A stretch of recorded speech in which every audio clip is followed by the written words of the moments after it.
Pozdravljeni v IQ&A 2.0. Danes bom odgovarjal oziroma razlagal o tem, zakaj ima oseba težavo pri globokem vdihu oziroma zakaj se na globok vdih negativno odzove. Zakaj pride do tega, da ne more globoko vdihniti in kako je ozadje razlogov ali pa vzrokov, kakor želite, zato da nekaj tako osnovnega, kot je globok vdih, ne moremo izvesti v polni meri, avtentično, spontano ali pa brez negativnih odzivov, tako na telesni kot na vedenjski ali čustveni ravni. Pogosto je tudi težava v ravnotežju in močnem uporu, da če oseba globoko vdihne, se bo zgodilo nekaj narobe. Osnova pri razumevanju tega stanja, ki je veliko bolj pogost, ko si mislimo, in ustvarja veliko težav, ki se potem spremenijo lahko v zelo težke kronične bolezni in kronična stanja, še posebej na področju organov trebušne votline, črevesja, presnove, prebave, jeter, pljuč, srca, ker pač globok vdih je nekaj, kar je osnova za normalno funkcioniranje osebe kot žive osebe. In če nismo tega sposobni, seveda se to mora nekje poznati in več dni, več mesecev ali več let takega življenja, ki se ga potem, kar je še najbolj hudo, niti ne zavedamo, ampak imamo občutek, da je pač to naš globok vdih takšen, kakšen je, seveda pusti premo sorazmerno težke posledice. Globok vdih ni samo stvar volje, čeprav seveda, če se odločimo, da bomo globoko vdihnili, potem to tudi lahko storimo, samo vprašanje je do kje, ampak je v bistvu posledica tega, da se naša trebušna prepona lahko dovolj napne in s tem, ko se napne, spusti proti medenici, ker dihanje ali pa osnova dihanja, še posebej globokega dihanja, tako v fazi vdiha kot v fazi izdiha, je ravno v tem, da ko se odločimo ali pa ko pride do potrebe po vdihu, takrat se poveča mišični tonus trebušne prepone, ki se zaradi tega spusti dol proti medenici, se poravna, ni več kot oblika kupole, ampak je recimo tem bolj sploščena kupola. In ko to naredi, seveda spremeni obliko prsnega koša.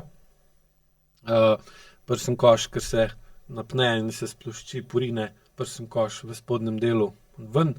in ker potisne to na ven in gre hkrati tudi dol, omogoči tako širjenje prsnega koša in večanje pljuč, in ker se pljuča večajo, se v njih ustvarja podtlak. In ko ta podtlak je nižji od zunanjega podtlaka, če odpremo zgornje dihalne poti, usta ali nos, lahko seveda višji tlak zraka okoli nas izenačimo, tako da vdihnemo, in potem vdih pa traja, dokler ga pač dovoljujemo ali pa dokler se tlak v pljučih ne izenači z zunanjim tlakom. Takrat se pač dih zaključi. In tukaj je tudi glavni problem, zakaj nekdo ne more globoko vdihniti. In to je, da če hočemo globoko vdihniti, moramo prepono premakniti proti medenici. Tam se pa pojavi problem v obliki trebušne votline, ki, če je toga, napeta, polna pritiska zaradi različnih čustvenih stanj, potlačenih dogodkov, travm, nesigurnosti, strahu, dvoma, jeze, besa, sovraštva, gneva in ostalih čustev, ki nas napihujejo, ki nam ustvarjajo visok notranji pritisk.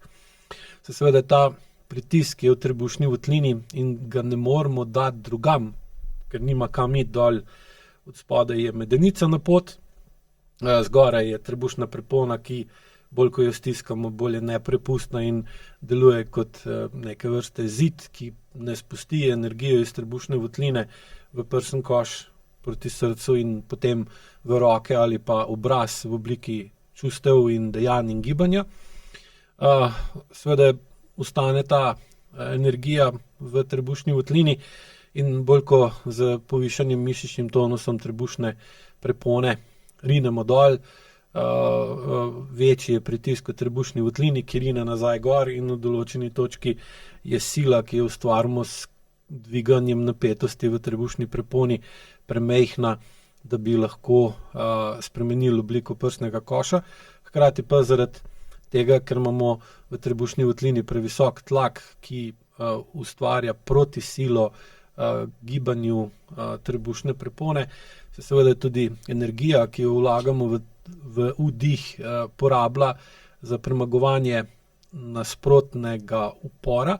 in seveda zaradi tega je sama hitrost in globina vdiha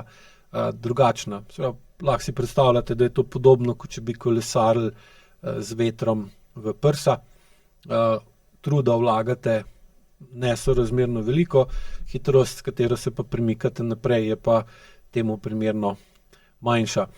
In seveda nam to tudi ne daje glih prijetnega občutka,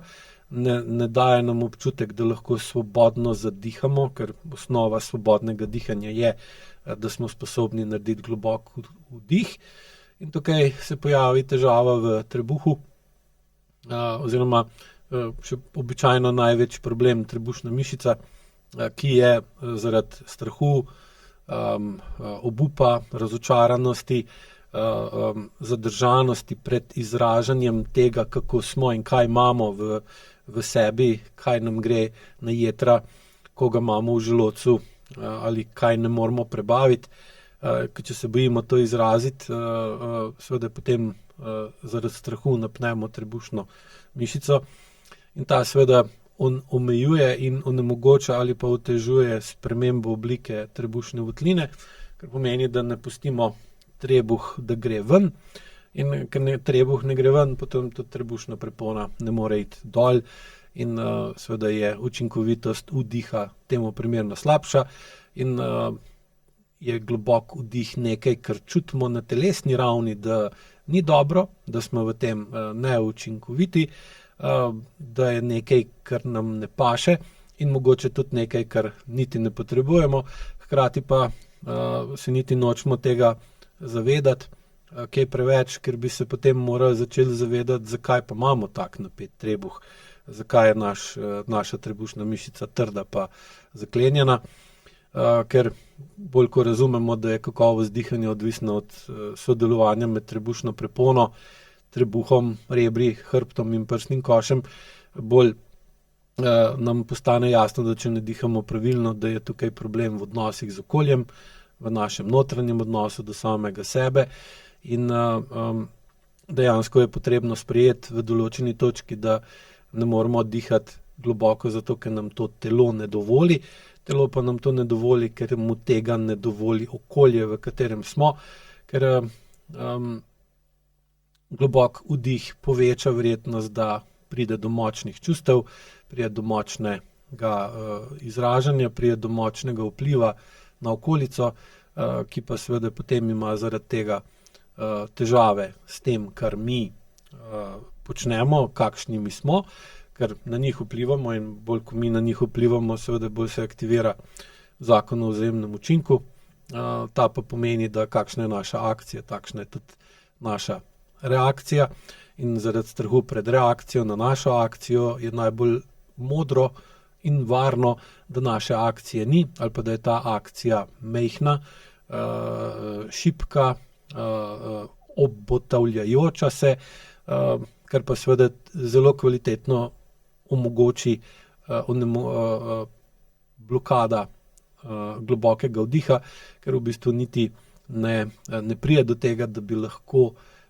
se v polnosti izrazili, ker nimamo dovolj polnega diha oziroma možnosti, da bi globoko vdihnili. Seveda jasno je, da telo tega dihanja, globokega dihanja ne omeji kar tako, zaradi tega, ker nima pametnejšega dela, ampak zato, ker mu je v določenem delu življenja v preteklosti ta omejitev globokega vdiha pomagala preživeti. predvsem s tem, ker omejenost dihanja zmanjša intenzivnost občutkov in s tem olajša notranji nadzor samega sebe pred tem, kaj bomo rekli, kaj bomo naredili, kako bomo nekoga pogledali, in s tem rešimo cel kup problemov, hkrati pa seveda ostajamo v pravilni nezmožnosti, dvomu, strahu in težavah samih sabo in se ne moremo v bistvu premakniti naprej, ker nam telo s to napetostjo v trebuhu in prsnem košu ustvari zaščito pred tem, kar bi sicer premočno občutili ali iz sebe ali pa iz okolja, ki bi na nas odreagiral, ko bi mi na okolje dali tisto, kar mislimo, kar čutimo, kar si želimo. Seveda tukaj ne gre samo o negativnih čustvih, pogosto je lahko tudi zadržano veselje, ljubezen, radost in podobna čustva, ker če je nekdo nesrečen, nezadovoljen s sabo, ne mara obseb ljudi, ki pokažejo, da so veseli, radostni in recimo otroško razpoloženi. In v takem primeru seveda otrok hitro spozna, da če se vede spontano in avtentično v določenem trenutku, da to ni nujno dobrodošlo strani okolja. Seveda, če to občasno ni nič narobe s tem, ker ne moramo se vedno vesti tako, kot nam paše, ampak če pa to kronično, je pa seveda potem prihaja tudi do kroničnih težav, v tem primeru z nezmožnostjo globokega vdiha. Tako da blokirana trebušna prepona ni napaka sistema, ampak posledica obrambne logike v preteklosti, ki se je takrat pokazala za dobro. In seveda tukaj je potem najpogostejši problem ravno to, da blokiramo izražanje čustva, ker čustvo se v bistvu najprej pokaže ravno v telesu in šele nato ga začnemo čutiti kot v obliki misli, počutja ali pa se začnemo zavedati. In ravno ob stresu in notranjem konfliktu ali pa zunanjem konfliktu, ki povzroči stres, se spremeni način dihanja, ravno zato, ker naraste notranja napetost, naraste napetost mišic in ravno kot vsak verjetno od vas dobro ve, če hočete kontrolirati čustvo, najprej zadržimo dihanje, preden zadržimo besede ali pa zadržimo dejanja, in omejitev dihanja ravno s tem zmanjša dostop do tega, kar imamo v prsnem košu in trebuhu, to je pa v bistvu center našega telesa. In tukaj seveda pride tudi v povezavi, da blokada dihanja je blokada čustev in je tudi blokada telesa. Za boljše razumevanje tega procesa s pogleda strani AECO metode vam priporočam ogled spletnega predavanja Strah pred zapustitvijo, ker pri ljudeh, ki imajo aktivni strah pred zapustitvijo, praviloma vedno opazim zelo močno težavo globokega vdiha, ki seveda potem za sabo potegne cel kup težav, ki so povezane s to kronično zakrčenostjo sprednjega dela trupa. Pogosto pa seveda pride tudi do tega, da se zakrči še zadnja stran trupa in iz nezmožnosti globokega vdiha se potem razvije tudi nezmožnost močnega izdiha in taka oseba je potem praviloma negotova, nesigurna, neodločna, kratkoročno deluje, plitko vpliva, hitro se zadovolji z nečim, hkrati je pa vedno bolj globoko nesrečna in drsi v depresijo, gibanja, dihanja, vedenja. In ravno v tem predavanju Strah pred zapustitvijo podrobneje razložim, zakaj do tega strahu pride in kako se ta strah potem transformira v strah pred sproščenostjo in alergijo na sproščanje, ki pa potem onemogoča izboljševanje dihanja. Hkrati pa kot avtor AECO dihanja vem in sem že velikokrat bil priča, kako so stranke z uporabo AECO dihanja in AECO metode postopoma uspele dojeti, sprejeti, spoznati in spremeniti svoje čustveno vedenje, se pravi razviti višjo telesno in čustveno zrelost, ker jim je potem omogočilo pravilno uporabo AEQ-ja in s tem v bistvu razvoj višje čustveno zrele osebe z višjo odraslostjo, ki ima pa manj kroničnega strahu in manj kroničnega strahu, manjša verjetnost, da pride do plitkega dihanja. Hvala lepa.